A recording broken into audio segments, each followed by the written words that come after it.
오늘은 제가 기분이 좀 그렇습니다. 왜냐하면 이 설교를 준비하면서 제가 여기 올라와야 되는가 조금은 심각하게 생각을 해보았습니다. 여러분이나 저나 같은 입장에서 저도 오늘 제가 이렇게 말씀을 드리지만 똑같은 입장에서 받는 그런 입장에서 말씀을 전할 겁니다.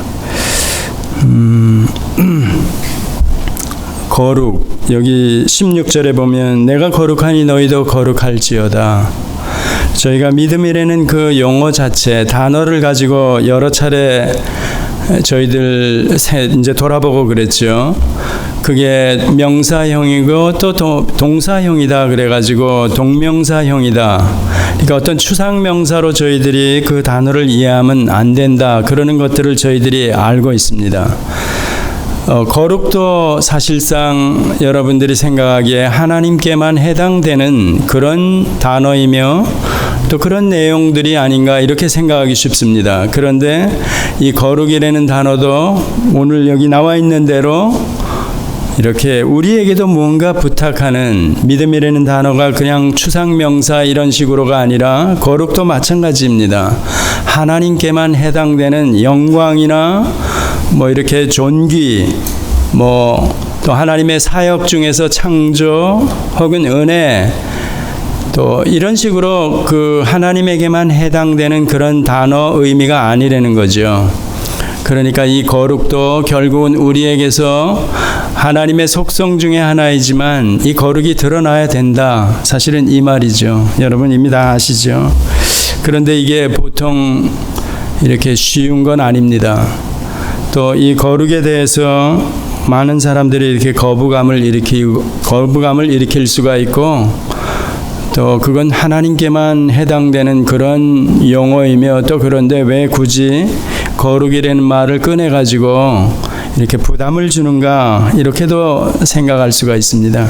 근데 구약의 레위기 19장에 가보면 하나님께서 거룩에 관한 그런 말씀들을 하신 게 있습니다. 모세를 통해 가지고. 그러니까 거룩을, 하나님이 거룩하니 내가 거룩하니 너희도 거룩하라. 이게 어떻게 보면 좀 막연한 거죠. 그냥 저희들이 이런 성경을 이해하지 않고 들어가 보면 거룩, 진짜 그건 말 그대로 하나님이 거룩하신 분인데, 그러면 너도 하나님처럼 되라, 나도 하나님처럼 되라는 얘기인가? 이렇게도 오해할 수가 있고, 그렇지 않습니까?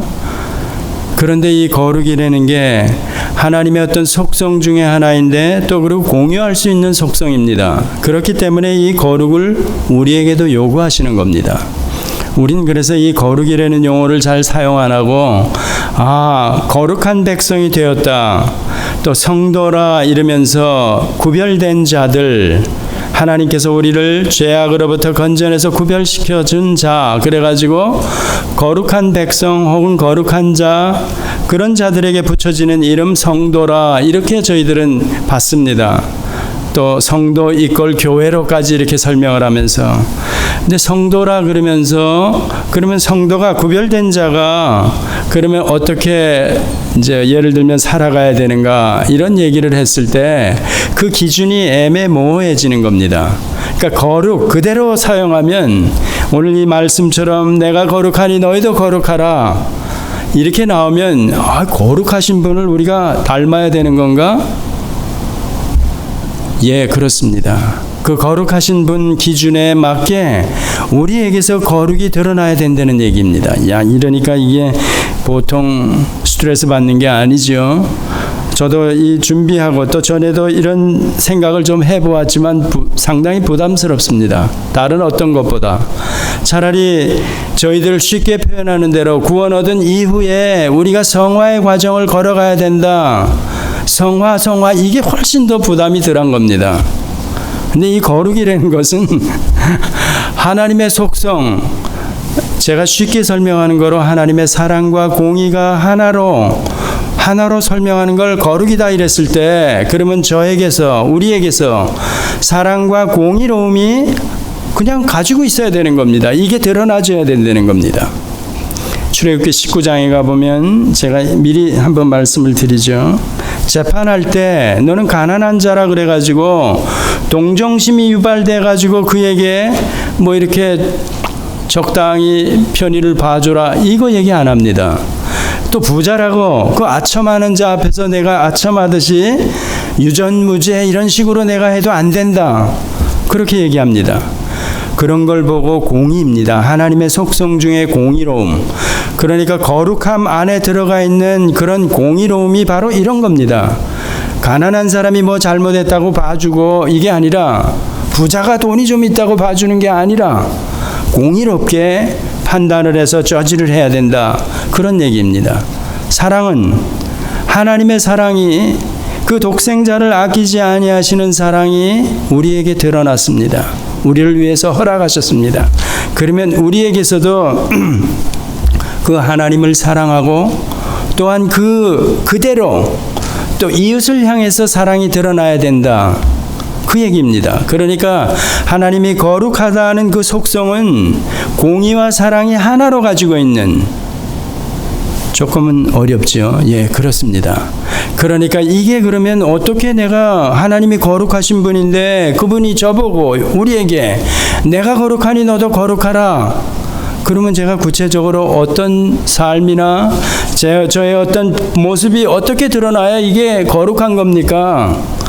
그게 궁금해지지 않습니까? 근데 보니까 성경을 들어가 보니까 이게 레위기 같은데 특히 그렇고 신약에 와서는 사실상 구약을 이해하고 있는 분들이 우리에게 다시 설명해 주는 겁니다. 그러니까 오늘 이 본문도 지난주에 믿음의 결국은 영혼 구원을 받음이라 이렇게 설명을 했죠. 그렇다면 그 이후에 이 영혼 구원 받음에 대해서 사도들, 선지자들을 통해 가지고 그들이 상고하고 연구해서 글로 담아서 우리에게 넘겨주고 그 내용이 그 뒤에 바로 이런 우리의 구원에 관해서 천사들도 흠모한다 이런 설명을 했죠.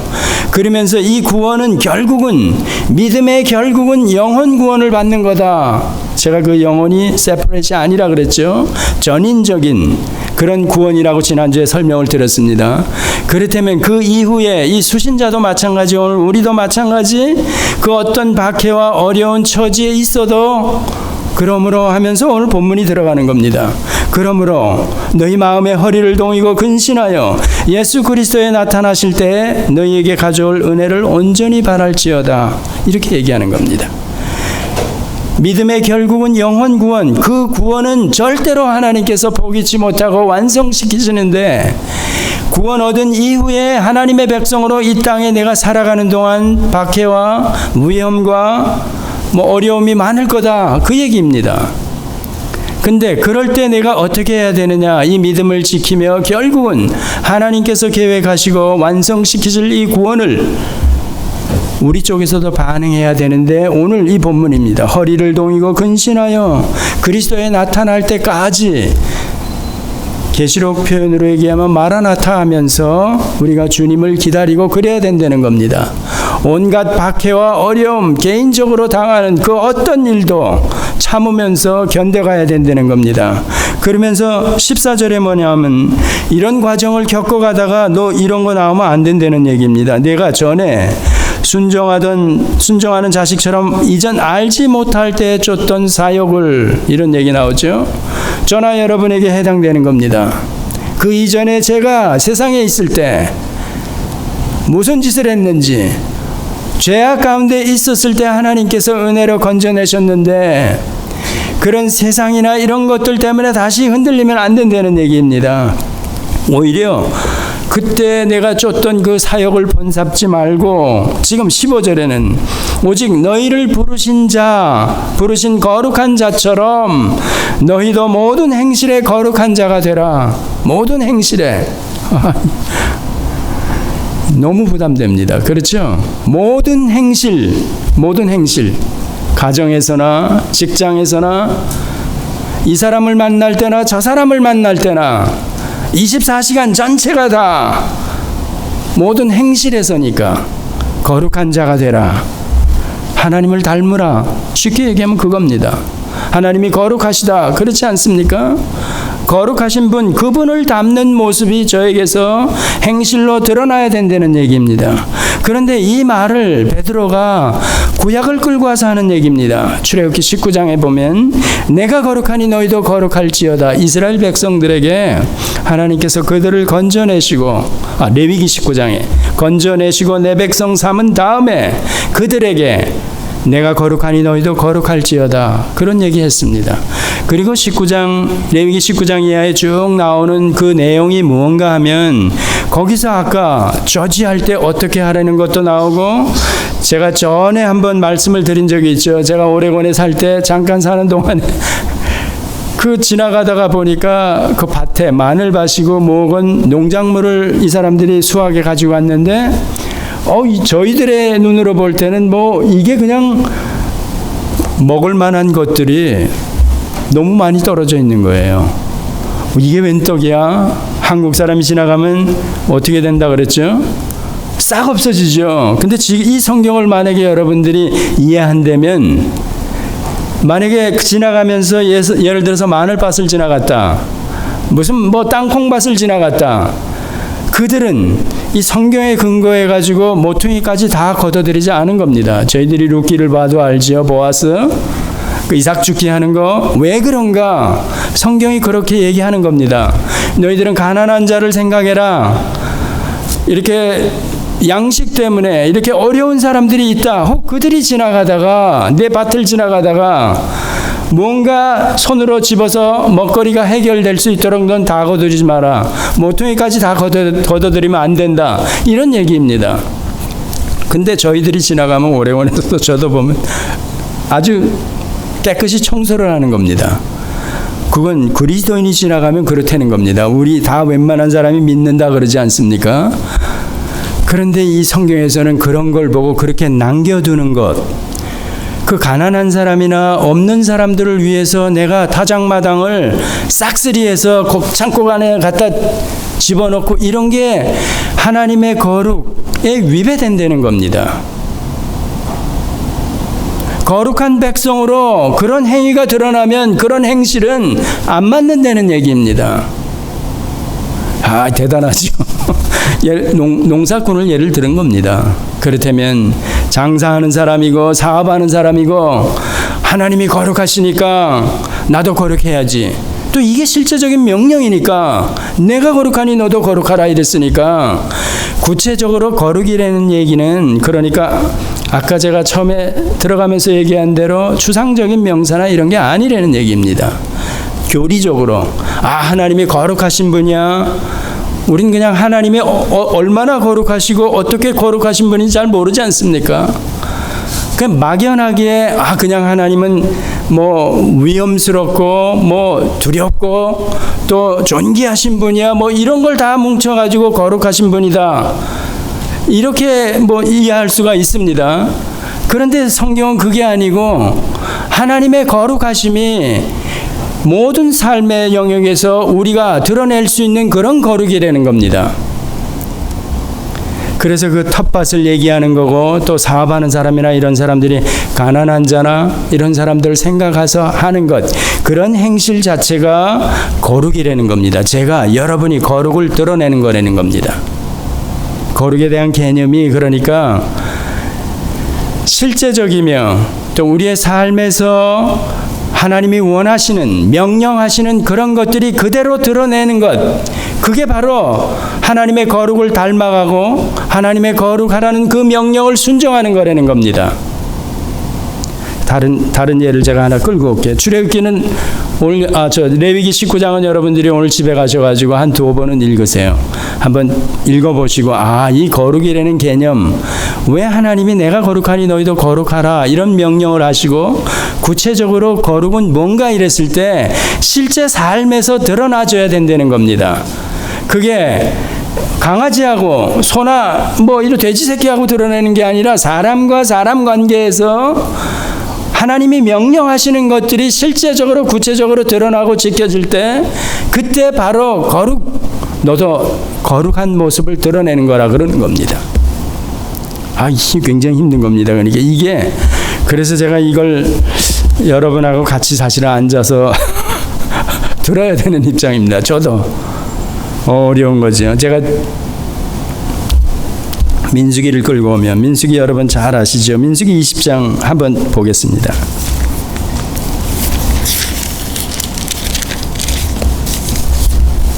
이 20장 10절부터 한번 13절까지 제가 읽어드리겠습니다.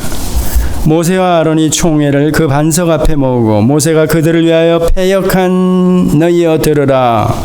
우리가 너희를 위하여 이 반석에서 물을 내랴 하고 그런 얘기했죠. 그 이전에 백성들이 원망하면서 모세와 아론에게 대드니까 우리를 애굽에서 건져내 가지고 이 광야에서 이게 뭐냐? 모세와 아론에게 대든다는 건 곧 하나님에게 대드는 겁니다. 그런데 하나님께서 모세를 통해서 내가 반석에 명하여 물을 내라 이렇게 얘기한 겁니다. 근데 거기에 대한 이제 반응이 이제 나오는 겁니다. 10절에 11절 들어가 보면 그 손을 들어 그 지팡이로 반석을 2번 치매 물이 많이 솟아나므로 회중과 그들의 짐승이 마시니라. 여호와께서 모세와 아론에게 이르시되 너희가 나를 믿지 아니하고 이스라엘 자손의 목전에 나의 거룩함을 나타내지 아니한 고로 너희는 이 총회를 내가 그들에게 준 땅으로 인도하여 드리지 못하리라 하시니라. 모세가 사실은 이 반석을 2번 쳤다 그러는, 하나님이 본래 명령할 때는 반석을 명하여 물을 내게 해서 저들에게 먹이라 이랬는데 모세가 지팡이를 들고 반석을 2번 쳐가지고, 하나님은 그러니까 명해서 물을 내도록 하셨는데도, 쳤는데도 하나님께서 물을 내게 하셨습니다. 하셨죠. 하나님은 왜? 그 백성들을 위해서. 그런데 이게 어떻게 명령을 순종하지 않은 게 거룩함을 드러내지 않은 건가?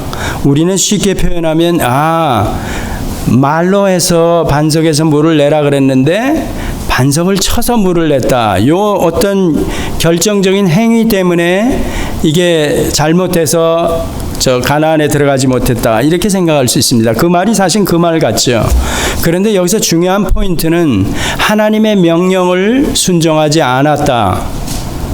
그러면서 더 중요한 것은 하나님의 명령을 순종하는 게 거룩함을 드러내는 거다 이 얘기입니다.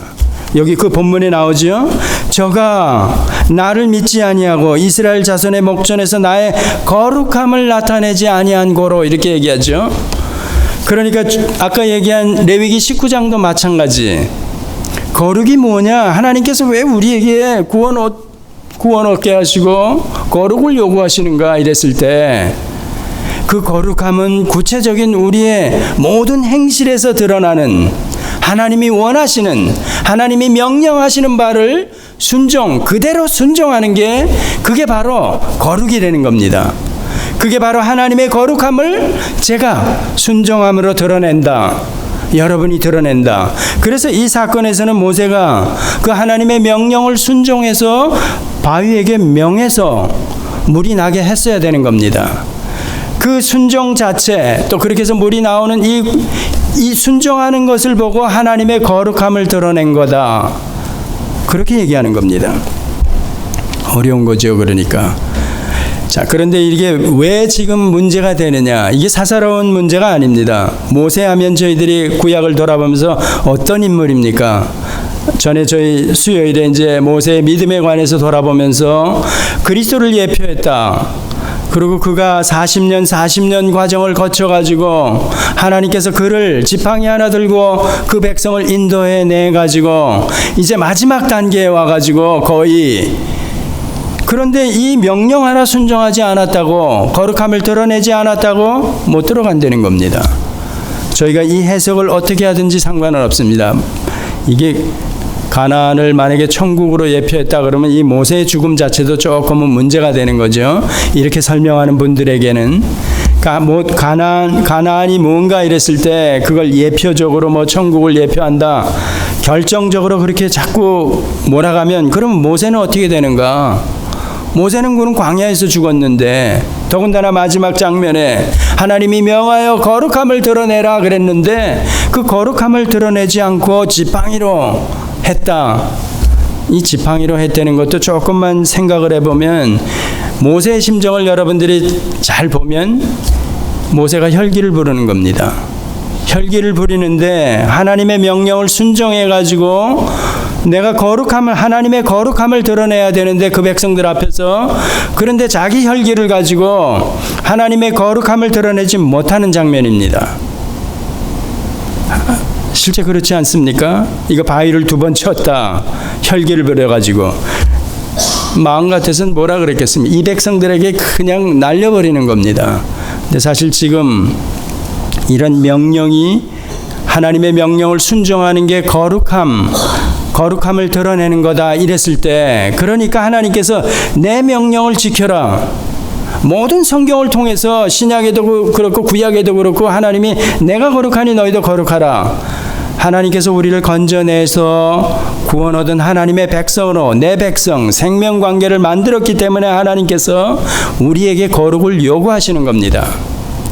여러분 거룩한 하나님의 백성이십니까? 이랬을 때 오늘 만약에 이런 본문을 가지고 모든 행실에 거룩한 자가 되라, 우리를 부르신 자처럼 하나님이 우리를 부르셨기 때문에, 그렇다면 저의 모든 행실이, 여러분의 모든 행실이 이렇게 하나님의 명령을 순종하면서 하나님의 거룩함을 드러내면서 살아가는가? 어떻습니까? 자, 한국의 큰 교회 목사님 성추행 사건, 또 성추행뿐만이 아니라 여러분들이 아시는 많은 사건들, 그것들 어떻게 생각하십니까? 여러분들이 성경에 눈이 떠 있지 않으면, 왜냐하면 예를 들면 다 아시는 얘기니까, 전모 목사님 사건이 이제 합동이라는 그 총회에 이제 올라왔습니다. 이걸 처리해달라. 뭐 여론이 많으니까. 근데 총회에서 상위 그 의결기관에서 그냥 흐지부지 해버리는 겁니다. 그러니까 노예 싸움만, 그러니까 2편이 갈라져가지고 뻐젓이 교회를 하고 있습니다. 저도 사실은 똑같은 입장에서 똑같은 사람일 수 있습니다. 왜? 하나님의 거룩이라는 기준, 거기에 볼 때 완전한 사람이 어디 있겠습니까?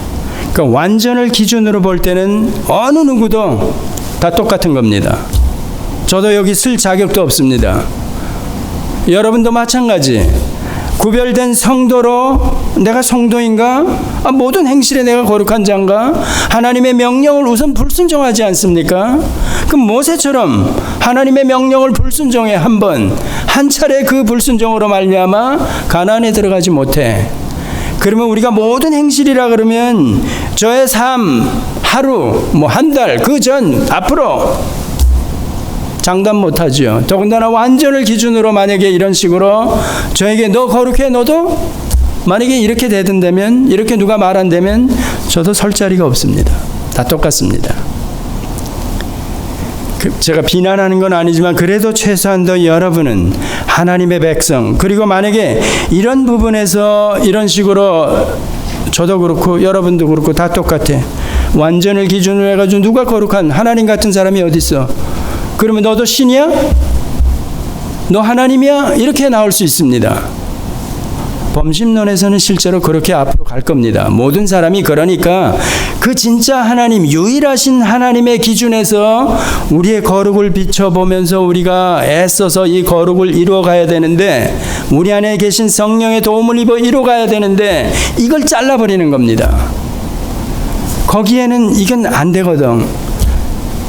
너도 하나님이야? 이런 식으로 하면서 완전한 그 하나님의 기준으로 잣대를 갖다 들이대면 아무도 없습니다. 그래서 지금은 그런 사람들이 주장하는 게 뭐냐? 그 하나님 말고 우리가 얘기하는 너도 하나님을 하면 돼. 저보고도 네가 하나님을 하면 돼. 당신도 하나님을 하면 돼. 그러면 당신 기준 가지고 거룩을 이루어가면 되는 거야. 이런 식으로 가리키는 그런, 앞으로 세상이 그렇게 될 겁니다. 이건 옛날부터 내려오던 거니까. 자율인간으로 설명하는 것, 아담까지도 설명하는 분도 있고 여러 하여튼 소스로 이렇게 얘기합니다. 근데 어떻든 세상이 그렇게 가면서 나중에는 너도 신이고 나도 신이고 너도 하나님이고 나도 하나님이 될 수 있다. 자율인간, 결국은 하나님이 필요 없는 그런 세상으로 지금은 세상이 가고 있다는 얘기입니다. 근데 이런 가르침이 교회 안에 들어와 가지고 이런 식으로 만약에 누가 뭐라 그런다면 그 영향을 받는다면 하나도 지금 그런 상황들이 그 교회 그 전모 목사뿐만이 아니라 어느 누구에게도 말할 수가 없습니다. 아무도. 그러면 이 성경은 뭐가 되느냐? 오늘 본문을 예를 들어 오늘 본문 같은 거 내가 거룩하니 너희도 거룩할지어다 하는 하나님의 명령이 인간 자기가 자기 기준에 맞춰서 그냥 안 되죠. 이러면요. 또 모든 행실에 거룩하라 이런 명령들이 아무나도 받을 수가 없는 겁니다. 그래서 이런 시대가 가면서 이런 이상한 가르침이나 그런 환경들이 조성돼 가면서 점점 하나님의 말씀이 설 자리를 잃어가는 겁니다. 진리가 삐뚤어지기 시작하는 겁니다. 잘못돼 가는 겁니다. 그래서 제가 아까 이 자리에 서면서 제가 오늘 같은 날은 제가 부담스러운 얘기가 바로 이런 부분 때문에 부담스럽다는 얘기입니다. 그렇다면 우리가 그런 현상들을 보고 어떻게 해야 되는가? 여러분, 자기 의지로 그렇지, 내가 이제 하나님의 명령을 다 지키며 살 거야, 나도 거룩한 백성이 될 거야, 이렇게 가는 사람은 그리스도인이 된 이후에 없습니다. 성경이 그것 때문에 우리에게 우리 의지로 이 걸음을 걸어라, 하나님의 명령을 순종해서 거룩한 자가 되어라, 이렇게 설명하지 않습니다. 제가 그래서 오순절 사건을 자주 말씀을 드리죠. 오순절 이후에는 그 하나님이 구약의 이스라엘 백성 때에는 하나님이 임재하셔서 그 백성들을 끌고 갔는데 오순절 이후에는 하나님의 영, 그리스도의 영이 우리 안에 와서 한 개인 안에 와서 우리를 끌고 가신다는 겁니다. 그러니까 우리가 잘못 생각을 해가지고 우리 의지로 그렇지, 나도 이제 하나님의 명령을 다 지킬 거야, 내가 거룩한 백성이 될 거야, 이런 삶을 살 거야, 모든 행실에 내가 거룩한 자가 될 거야, 자기 의지로는 안 된다는 얘기입니다. 그건 한두 걸음 가다가 여지없이 영락없이 실패하는 겁니다.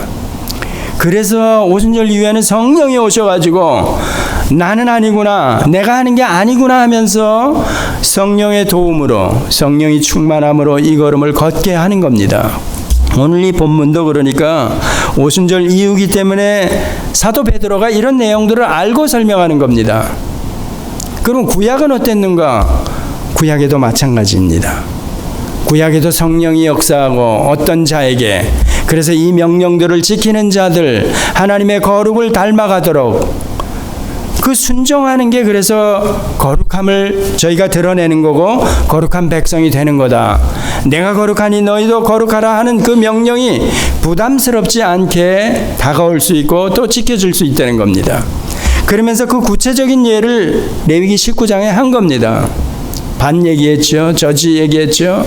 그런 식으로 또 이웃 사랑 얘기도 나오는 겁니다. 형제간에 어떻게 해야 되는지, 이런 모든 문제들, 이런 문제들이 레위기에서는 19장에 하나로 담겨져 있지만 실제로는 성경 전체에서 하나님이 명령하시는 것들, 하나님이 이래라 저래라 하시는 것들을 지키는 게, 그 명령을 순종하는 게 거룩함을 쫓는 거라는 겁니다.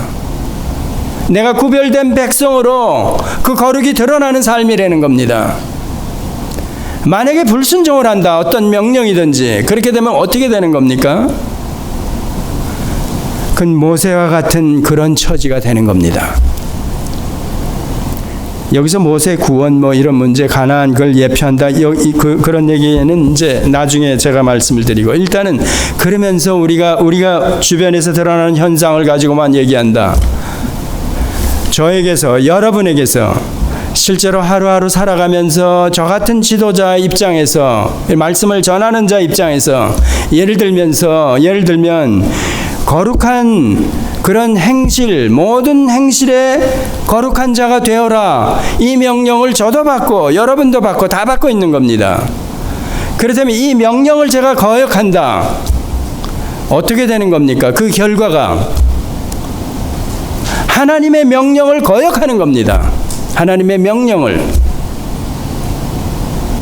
그러면 명령을 순종해야 하나님께서 명령하신 내가 거룩하니 너희도 거룩하라 한 그 거룩한 백성으로 하나님이 원하시는 그런 모습으로 세워져 가는 건데 이거를 거역하는 겁니다. 거역하는데 실제로 더한 모습들이 나타난다. 이걸 대한민국 교회에서 여러분들이 성경을 읽으시면서 이런 때야말로 벌떼같이 일어나야 되는 겁니다. 벌떼같이 일어나서 이런 자가 어떻게 아직도 지도자로 있느냐. 제가 만약에 그런 짓을 했다. 멱살 아니라 몇 개라도 자꾸 내쫓아야 되는 겁니다. 만약에 그렇지 않고 그런 사람을 더 옹립하고 그게 무슨 대수야. 이 성경만 잘 전하면 됐지. 성경은 그런 식으로 나와 있질 않습니다. 미안하지만 왜 그러면 행실에 관한 얘기 하나님께서 이런 내가 거룩하니 너희도 거룩하라. 모세 같은 사람이 왜 하나님께서 대노하시면서 너 가나안에 못 들어가? 내 거룩함을 드러내지 못했어. 이런 겁니까? 그 거룩함을 드러내지 못했다는 얘기는 하나님을 모독했다는 얘기도 되는 겁니다. 그 많은 백성들 앞에서. 그러면 저의 이런 불미스러운 사건이나 이런 일들이 결론은 뭐냐? 거룩은 고사하고 하나님의 명령을 불순종했다는 것 자체가 하나님을 모독하는 겁니다. 무서운 얘기죠. 실제로 보면. 그래서 성경이 어떤 때는 읽다가 보면 이 마라나타라는 얘기를 제가 계시록에만 나오는 줄 알았더니 초대교회 이 백성들이 다 마라나타 했을 것 같아요. 주님 빨리 오셔야 됩니다. 빨리 오셔야 됩니다. 저 한 개인이 세상에는 너무나도 좋은 게 많고 마음을 송두리째 다 뺏길 게 널려 있지 않습니까? 또 그리고 직장에서건 뭐건 아까 제가 그 마늘밭을 얘기했지만 우리의 못된 신보가 나는 어떻게 해서든지 내가 서바이브 해야 돼. 내 자식도 내 손주도 손주에게 아파트를 7채나 얼마 사준 사람이 있지 않습니까? 또 유튜브에 들어가보면 여러분 너무나 잘 압니다. 그런 사건들이 쫙 깔려 있는 거 보면 무슨 목사가 그럼 목사가 이렇게 거룩은 고사하고 이게 그렇다면 목사 말고 그 가리키는 지도자가 만약에 이렇다면 그 말고 다른 사람은 어떠냐 이랬을 때 그건 다 틀려 있는 겁니다. 그래서 지금은 이게 제대로 여러분이나 저나 마찬가지 제가 그런 심정에서 여러분이 성경에 눈을 떠야 되고 이게 뭐가 거룩이며 이게 뭐가 아닌지 왜 하나님의 명령을 지켜서 이렇게 거룩한 삶을 살아야 되는지 모든 행실에 거룩한 자가 되어야 되는지 그런 것들을 가늠할 수 있지 않습니까? 근데 이런 사람들이 버젓이 대한민국의 교회에 다 끌고 가고 많은 사람들이 그러니까 한국 교회의 현실이 이게 너무 이상한 겁니다. 너무 헷갈리는 겁니다. 선과 악에 관해서는 분명하게 갈려져 있고 그런데 이게 회색지대가 너무 많다는 얘기입니다. 결국은 회색지대. 그러니까 이 말을 더 쉽게 표현하면 성경을 모르는 그리스도인들이 너무 많다는 얘기죠. 그러니까 지도자들도 마찬가지고 또 저도 포함해서 마찬가지고 여러분에게 제대로 이런 진리를 바로 전하지 못하는 만약에 그런다면 똑같은 사람입니다. 그래서 옛날에 구약의 선지자들 보면 그 사람들이 얼마나 외로웠는지 모릅니다. 저희들이 예수님 때 6개월 앞선 그 엘리야라 그러는 세례 요한을 저희들이 돌아볼 때 그가 광야에서 외치는 자의 소리로 살았다. 그런 얘기하죠. 지금도 마찬가지입니다. 그러면 이게 어떤 지도자만 그래야 되는가? 아니죠. 여러분도 그런 심정으로 여러분이 모든 행실에 거룩한 자로 살아가야 돼. 왜? 하나님의 백성들은 다 그리스도를 머리로 그 몸에 지체된 자들이기 때문에 저나 여러분에게 똑같은 명령을 하고 있는 겁니다. 똑같은 명령. 여러분도 거룩한 삶을 살아가야 되고 저도 거룩한 삶을 살아가야 되고 이렇게 살아가야 되는 겁니다. 예배를 거룩한 예배 드리는 것도 마찬가지. 여기 본문에 마태복음 한번 찾아볼까요? 5장 23절 24절 거기에 보면 만약에 형제와 이웃과 뭐 불화한 관계가 있는데 그냥 예배 보러 참석했어. 그래도 거룩하신 하나님께 내가 예배 드리는 게 최고지. 우리의 구원도 어쩌면 예배를 위해서 우리가 구원받은 거야. 이렇게도 설명이 가능한 겁니다. 그런데 오늘 그 마태복음 본문을 가지고 오늘 이 레위기 19장이나 오늘 본문을 가지고 보면 여러분이 어떤 마음이 듭니까?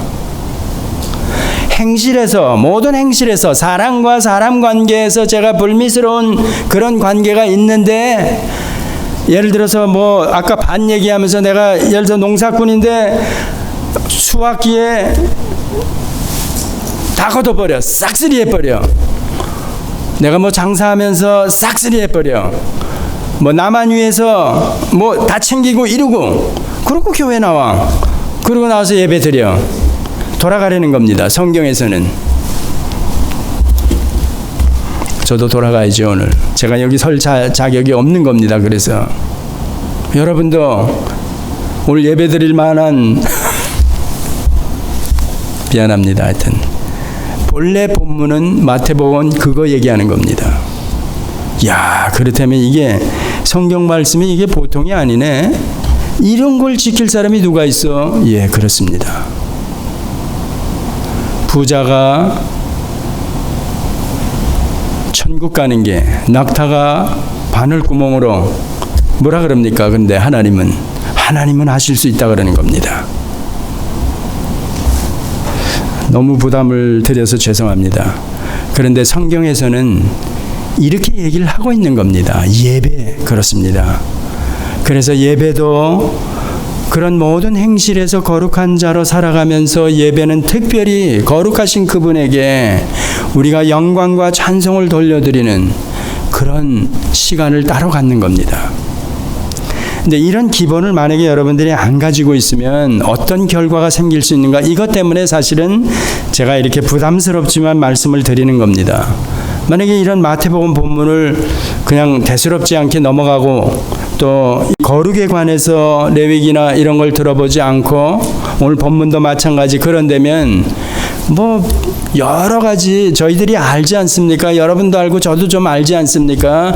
사회생활 다 지금 하고 계시고 더군다나 한국에서도 했고 얼마든지 그럴 수 있다는 겁니다. 그러면 그런 사람들이 와서 교회가 차고 넘치고 그런다면 어떤 결과가 되는가? 전체가 다 폭삭하는 게 되는 겁니다. 전체가. 그러면 대한민국에 저희 외부에 알려지기로는 뭐 1200만에 뭐 이런 얘기 나오다 자꾸 줄어들죠. 지금은 더 급속하게 줄어든다 그러죠. 근데 그 줄어드는 사람 그 숫자 안에 또 이런 얘기를 하면 얼마나 될까? 진짜 그렇습니다. 어렵습니다. 제가 그냥 정리를 하겠습니다. 자, 거룩은 이런 추상적인 명사가 아닙니다. 믿음과 같이 제가 억지로 설명을 한다면 믿음과 같이 하나님에게만 사용되는 그런 용어도 아닙니다. 거룩과 뭐 이런 것처럼. 그러니까 거룩은 물론 그분의 엄의나 이런 것들을 드러내고 있습니다. 그렇지만 우리에게도 그 속성을 담는 자로 하나님께서는 원하시는 겁니다. 근데 우리가 그러면 하나님을 닮아 거룩한 백성, 거룩함을 어떻게 이룰 수 있는가 이랬을 때 하나님의 명령을 순종하면서 이루어야 된다 이 얘기입니다. 쉽게 얘기하면. 그러면 구약에 명령한 율법도 지켜야 거룩함을 드러낼 수가 있습니다. 지금 그리스도의 법을 지켜야 거룩함을 드러낼 수가 있습니다.